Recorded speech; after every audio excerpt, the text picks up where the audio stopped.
আমিও চাই সমাজের কিছু ভুল অন্যরা যেরকম সবার সামনে তুলে ধরে, তাই আমিও চাই সবার সামনে তুলে ধরতে। আর সেই কারণেই আমি রাস্তায় নেমে পড়লাম। দেখা যাক কিছু চোখে পড়ে কিনা। আর রাস্তায় চলাচলের সময় অবশ্যই ডানে বামে খেয়াল করে চলাফেরা করবেন।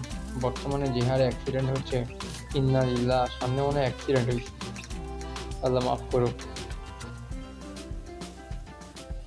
না ভাই, আল্লাহ বাঁচাইছে। এটা অ্যাক্সিডেন্টের কিছু না, এটা আমাদের একটা অ্যাক্সিডেন্টই, বাট আসলে মানুষের কোনো ক্ষয়ক্ষতি না, গাড়ির সাথে গাড়ি ধাক্কা লাগছে, কিছু মালামাল পড়ে গেছে। তো যাই হোক, ওটা দেখে আফসোস হওয়ার কিছু নাই, আফসোস হওয়ার কিছু নাই। বিষয়টা হচ্ছে যে মানুষের তো কিছু হয় নাই। রাস্তা চলাচলের সময় সবসময় মনে রাখতে হবে যে আপনি বাদে সবাই পাগল। যদি এই নীতি ফলো করেন তাহলে ইনশাআল্লাহ কিচ্ছু হবে না। এই তো সেদিন নির্বাচনের আগের দিন 7 তারিখে বাইক, ইন্নালিল্লাহ ভাই, কি একটা অবস্থা দেখছেন? মানে কি বলবো, হঠাৎ করে ব্রেক, কোনো কথা নাই, মানে রাস্তার মাঝখানে একটু, মানে চাকা এক ফুটা নড়লো না।